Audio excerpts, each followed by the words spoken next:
Welcome to N Times. This is Nija. రాష్ట్రంలో జరుగుతున్న అరాచక పాలనను గద్దెదించి తెలుగుదేశం పార్టీని అధికారంలోకి తీసుకొచ్చేందుకు ఎన్నో విధాలుగా కృషి చేస్తున్న నేపథ్యంలో నెల్లూరుకు చెందిన అశోక్ కుమార్ అనే వ్యక్తి ఇచ్చాపురం నుంచి తిరుమల వరకు దాదాపు 1200 కిలోమీటర్ల యాత్ర చేశారు, పాదయాత్ర.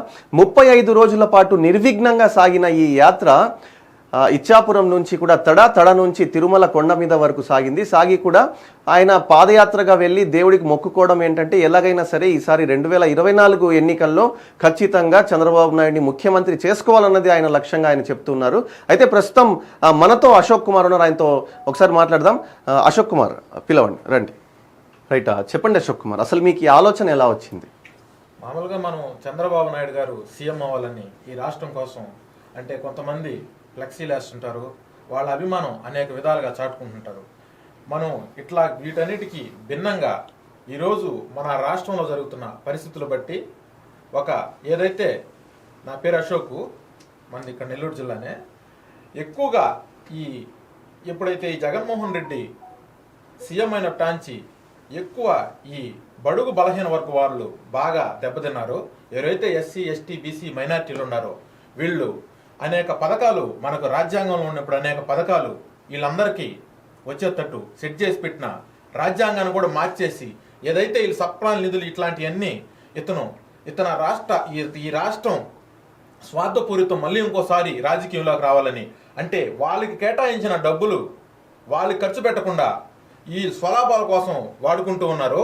ఇట్లాగ మనం ఏం చేయాలన్నప్పుడు మనం ఒక పాంప్లెట్ కొట్టించుకొని ఇతను చేసిన అక్రమాలు, అన్యాయాలు, దోపిడీలన్నీ ఒక 1,00,000 పాంప్లెట్లు కట్టించుకొని ఏదైతే మన ఆంధ్రప్రదేశ్ బార్డర్ ఇచ్చాపురం ఉందో అక్కడ స్థానిక ఎమ్మెల్యే అశోక్ బాబు గారికి పోయి, సార్ ఈ విధంగా మేము చంద్రబాబు నాయుడు సీఎం గారు కావాలని మేము విధంగా పాదయాత్ర చేస్తున్నాము. ఇచ్చాపురం తడ నుంచి తిరుమల దాదాపు 1200 కిలోమీటర్లు నాతోటే 2 వెహికల్స్ నేను రెడీ చేసుకొని పోయి సార్ అడిగిన వెంటనే ఉదయాన్నే ఒక 100 మందిని తీసుకొని మా పాదయాత్రకి ప్లాగాన్ చేయడం జరిగింది ఆ రోజు. అయితే ఈ సొంత నిధులే మీరు మీ డబ్బులతోనే వెళ్ళారా? నేను నా సొంత డబ్బులు. ఈ 1200 కిలోమీటర్లు ఏదైతే యాత్ర జరిగిందో మొత్తం మీ సొంత ఖర్చులతోనే 1200 కిలోమీటర్లు దాదాపు 35 డేస్ లో నేను ఫినిష్ చేయడం జరిగింది. ప్రతిరోజు 35, 40, 45, 50 కూడా నేను ఫినిష్ చేయడం జరిగింది. అంటే ప్రతిరోజు ఈ పాదయాత్రకు సంబంధించిన ప్రతి రూపాయి నా కష్టార్జితమేను, నా ఓన్ మనీతోనే నేను ఈ పాదయాత్ర స్టార్ట్ చేయడం. అయితే చంద్రబాబు నాయుడు గారితో కలిసిన ఈ ఫోటో ఎప్పుడుదండి? నేను పాదయాత్ర చేసి తిరుమల నుంచి ప్రసాదం తీసుకొని డైరెక్ట్ గా సార్కాడికి వెళ్ళి ఇవ్వడం జరిగింది. అయితే అభినందించారా, చెప్పారా మీరు ఇలా నేను చేశాను, ఇలా జరిగింది?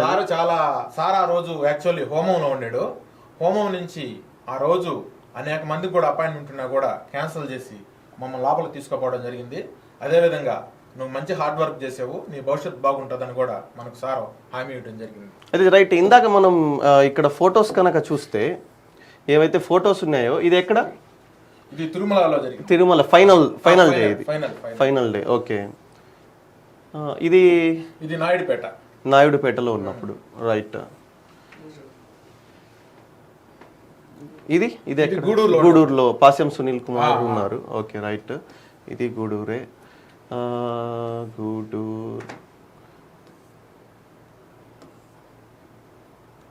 ఇది గుంటూరు. ఓకే, ఇది గుంటూరు. ఇది గుంటూరులో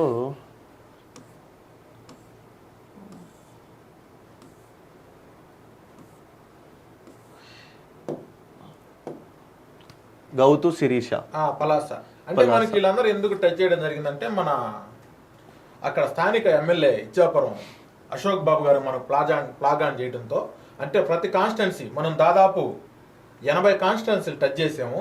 కాన్స్టిట్యున్సీలో ఉన్న అప్పుడు ఎవరైతే ఇన్ఛార్జ్ గా ఉన్నారో ఆ ఇన్ఛార్జ్ కానీ లేకపోతే మండల అధ్యక్షుడు కానీ ప్రతి ఒక్కరూ మనకు నైట్ స్టే మన పార్టీ తరఫునే మాకు చాలా సంతోషంగా చూసుకున్నారు. మాకు స్టే ఏర్పాటు చేశారు. మార్నింగ్ మా పాదయాత్రకి సంఘీభావంగా కూడా వాళ్ళు 10 సంఖ్యలో 20 సంఖ్యలో అంటే ఆ టైంలో ఎంతమంది అవైలబుల్ ఉంటే అంతమంది మాకు వచ్చి సంఘీభావం తెలిపారు. అయితే మీరు ఇన్ఫార్మ్ చేయడం జరుగుతుండేదా వాళ్ళకు? వాళ్ళే తెలుసుకొని మిమ్మల్ని కాంటాక్ట్ చేసేవాళ్ళా? కొంతమంది వాళ్ళే తెలుసుకొని మన కాడికి వచ్చిన వాళ్ళు ఉన్నారు. మనం ఇప్పుడు ఈ రోజు ఇక్కడ శిరీష్ అమ్మ కలిసింది, నెక్స్ట్ రాజు గారు ఇప్పుడు టికెట్ వచ్చింది ఆయనకు కూడా. ఓకే. అట్లాగా వాళ్ళకి మేము ఫోన్ చేసి సో అని చెప్పంగానే వాళ్ళు అందుబాటులో ఉంటే వాళ్ళు రిసీవ్ చేసుకునేవాళ్ళు. అట్లాగా మనల్ని మన తెలుగుదేశం పార్టీ ఉపాధ్యక్షుడు నెహ్రూ గారు కానీ, ఇట్లా శిరీష్ అమ్మ గారు కానీ, ఇట్లా చాలా మంది దాదాపు మనల్ని 32 మంది ఇన్ఛార్జీలే రిసీవ్ చేసుకొని మనకు మంచి ఆదరణ లభించడం జరిగింది. మొత్తం ప్రత్యక్షంగా ఎన్ని నియోజకవర్గాలు టచ్ చేస్తుంటారు?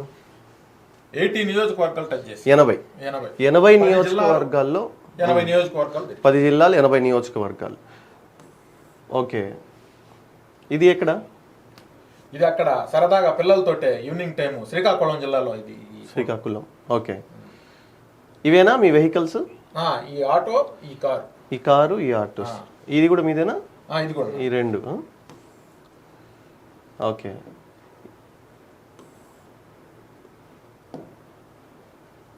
ఇది ఎక్కడ? ఇది కంచిలి, శ్రీకాకుళం కంచిలి, ఇచ్చాపురం నియోజకవర్గం, కంచిలి. ఇది ఇవి పాంప్లెట్సా? అవి పాంప్లెట్స్. ఈ పాంప్లెట్స్ పంచుతూ వెళ్ళారు. 8 మెంబర్స్ టీమ్ మెంబర్స్ ఉంటారు. ఓకే. వాళ్ళు పాంప్లెట్ పంచుకుంటూ ఓకే వస్తా ఉంటారు. అయితే మీతో పాటు వీళ్ళందరూ నడిచిన వాళ్ళే? 8 వాళ్ళు ఒకరు రెస్ట్ తీసుకుని ఒకరు రావడం జరుగుతుంది. మన నెహ్రూ గారిని కలవడం. నెహ్రూ గారు మాకు ఆ రోజు భారీ ఎత్తున దాదాపు ఒక 15 నుంచి 20 కార్లు వేసుకొని ఆయనే రోడ్డు మీదకి వచ్చి, యాక్చువల్లీ వాళ్ళ పిఏనే మాకు ఫోన్ చేశాడు. అంటే అంతకు ముందు జరిగిన ప్రోగ్రామ్ చూసి చాలా ఆప్యాయంగా రిసీవ్ చేసుకున్నారు. టచ్ లో కూడా ఉన్నారు ఫోన్ లో. ఓకే. అదే దీనికి సంబంధించి మద్దతు తెలపడం జరిగింది మన పాదయాత్రకు సంబంధించి. ఓకే. కొంచెం ముందుకు రండి. ఇప్పుడు మన చింతమనేని ప్రభాకర్ గారు ఆ టైంలో మీకు ఆయనే మద్దతు ఇవ్వడం జరిగింది. ఆయనే వచ్చి మనకు మద్దతు ఇచ్చి, మామూలుగా యాక్చువల్లీ లంచ్ మనం మా ఆఫ్టర్నూన్ లంచ్ మనమే ప్రిపేర్ చేసుకుంటాము. అంటే మనం 12 కాపీ 2 స్టార్ట్ చేస్తాము. సారు చాలా మంచి వ్యక్తి. అతను వాళ్ళ ఇంటికాడ నుంచి ఫుడ్ ప్రిపేర్ చేయించి, ఆ రోజు కారులో మేము ఎక్కడైతే మధ్యాహ్నం లంచ్ కాగామో అక్కడికి వాళ్ళ కాన్స్టిట్యున్సీ దాటిన దాకా కూడా వాళ్ళ మనుషులు మమ్మల్ని ఫాలో అప్ చేస్తున్నారు. ఓకే. ఇది నెల్లూరు. నెల్లూరు మీకు ఇచ్చాపురం నుంచి నెల్లూరుకు రావడానికి ఒక 10-15 డేస్ పట్టి ఉంటుందా? 30 డేస్ పట్టింది. మొత్తం 35 డేస్లో క్లోజ్ చేశారు. అచ్చా, క్లోజ్ చేశారు. రైట్. మరి ఇక్కడ ముఖ్యంగా చూసుకుంటే మీరు ఈ యాత్ర స్టార్ట్ చేస్తాను అని చెప్పి అనుకున్నప్పుడు ఎవరు మీకు అంటే ఇన్స్పిరేషన్ గా ఎవరన్నా ఉన్నారా? ఇలా చెయ్యాలి అంటే మీరు ఎవరన్నా చూసి ఇన్స్పైర్ అయ్యారా? ఎలా? నేను ఎవరిని చూసి ఇన్స్పైర్ అవ్వలేదు. అసలు మనం యాక్చువల్లీ చూసుకుంటే కూడా ఒక సామాన్యుడు, నేను ఎస్సీ ఎస్టీ బీసీ మైనార్టీలో ప్రజా సంక్షేమ సంఘంలో జిల్లా అధ్యక్షుడిని. మాకు మా తాతల కాలం నుంచి మాది టీడీపీ పార్టీను. మనం ఎక్కడ మారింది ఏం లేదు. టీడీపీ అంటే అభిమానం. నాతో చాలా మంది పిల్లలు ఉంటారు. వాళ్ళకి కానీ మా ఏరియాలో కానీ మనం టీడీపీకే చేస్తాం. లాస్ట్ మున్సిపల్ ఎలక్షన్ లో కూడా ఎలక్షన్ చీఫ్ ఏజెంట్ గా చేశాను నేను. అక్కడ ఒక బీసీ క్యాండిడేట్ పెట్టి మేమే కష్టపడి దాదాపు 2500 నుంచి 3000 ఓట్ల దాకా తెచ్చిన సందర్భాలు ఉన్నాయి. ఓకే. అయితే మీకు ఫ్యామిలీ నుంచి ఏ విధమైనటువంటి సపోర్ట్ వచ్చింది? మా ఫ్యామిలీ నుంచి మా మదరు, మా నాన్న లేడు. మా మదర్ చెప్పంగానే, నాన్న ఇన్ని రోజులు ఎట్లా అంటే, నేను నాకు 2 తమ్ముళ్ళు, అట్లాగే అంటే అంతా మా రిలేషనే. ఈ పాదయాత్రలో దాదాపు 20 మెంబర్స్ పాల్గొంటే పిల్లలు అందరూ మా రిలేషనే.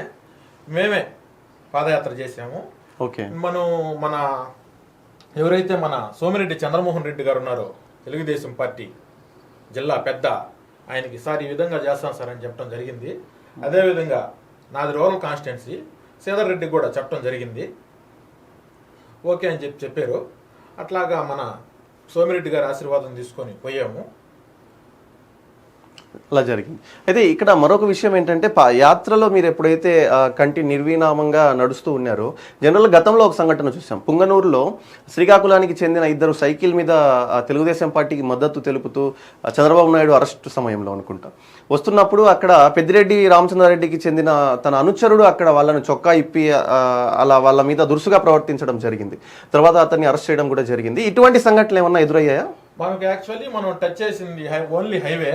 మనకు ఎక్కడా కూడా నేను డే 1 నుంచి ఇంటెలిజెన్సీ వాళ్ళు నన్ను ఫాలో అప్ చేస్తున్నారు.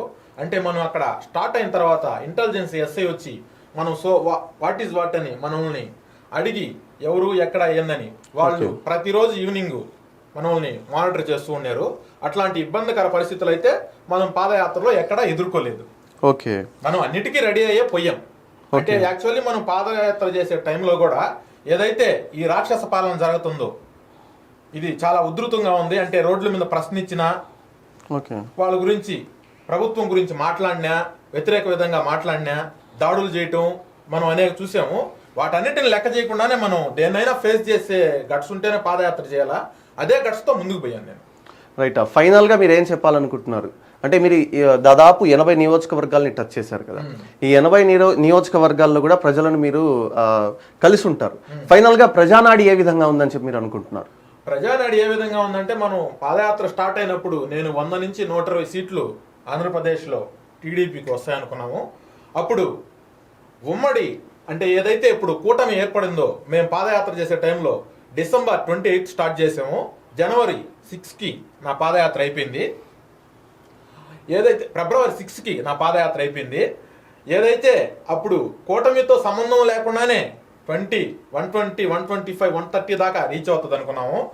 మనం యాక్చువల్లీ మన పాదయాత్రలో వైజాగ్ సిటీలో మేము వస్తున్నప్పుడు దాదాపు వైసీపీ కార్యకర్తలే ఒక 400 మంది మమ్మల్ని కలిశారు. ప్రతి ఒక్కరూ ఈరోజు రాష్ట్రంలో ఉన్న పరిస్థితులు ఎలా ఉన్నాయంటే, మనం చూసుకుంటే ఇసుక కానీ, మద్యం కానీ, ప్రత్యేక హోదా కానీ, నిరుద్యోగులకి ఉద్యోగాలు ఇస్తా అన్నారు. అదేవిధంగా చంద్రబాబు నాయుడు 72% పోలవరం ప్రాజెక్టు ఫినిష్ చేసి ఈ జగన్మోహన్ రెడ్డి చేతిలో పెడితే, ఏదైతే 38% కూడా 28% కూడా పూర్తి చేయలేని పరిస్థితుల్లో ఈరోజు ఈ ప్రభుత్వం ఉంది. అదేవిధంగా జీతాలు, కనీస వేతనం కూడా వీలైన పరిస్థితుల్లో ఉంది. ఇట్లాగా చెప్పుకుంటూ పోతే చాలా టైం ఉంటుంది. కానీ ప్రజానాడి ఏ విధంగా ఉంది అనుకుంటున్నారు? ప్రజానాడి ఓవరాల్ గా మన రాష్ట్రంలో ఖచ్చితంగా 2024 నాలుగోసారి చంద్రబాబు నాయుడు గారు ఈ రాష్ట్రానికి ముఖ్యమంత్రి అయ్యేది. తూర్పున సూర్యుడు ఉదయించేది ఎంత నిజమో, అదేవిధంగా 2024లో ఆంధ్రప్రదేశ్కి చంద్రబాబు నాయుడు గారు ముఖ్యమంత్రి అయ్యేది అంతే నిజము. అదే కాకుండా చంద్రబాబు నాయుడిని ముఖ్యమంత్రి చేసుకోవాల్సిన అవసరం ఈ ఆంధ్రప్రదేశ్లో ఓటు ఉన్న ప్రతి ఒక్కరి మీద ఉన్న బాధ్యత. లేనప్పుడు ఈ పాలన కానీ రిపీట్ కానీ అయితే ఆంధ్రప్రదేశ్లో జనాల మనుగడ కూడా చాలా ఇబ్బందికరమైన పరిస్థితులు ఉన్నాయి. రైట్. అయితే దాదాపు 1200 కిలోమీటర్ల పాదయాత్ర చేసిన అశోక్ కుమార్ చెప్పేది ఏంటంటే, ఆల్మోస్ట్ ప్రజాస్పందన ఎక్కడ చూసినా కూడా తెలుగుదేశం పార్టీకి మద్దతుగానే ఉంది. అక్కడి వైసీపీ వాళ్ళు కూడా స్వతహాగా వచ్చి పాలనపై వ్యతిరేక తెలియజేస్తున్న సందర్భాలు కూడా ఉన్నాయని చెప్పి కూడా ఆయన చెప్పడం జరుగుతుంది. అయితే రాబోయే మరికొద్ది రోజుల్లో జరగబోయే ఎన్నికల్లో ప్రజలు ఖచ్చితంగా కూడా మంచి సీఎంని ఎన్నుకుంటారని చెప్పి కూడా ఆశిస్తూ, thank you for watching. This is Nizam.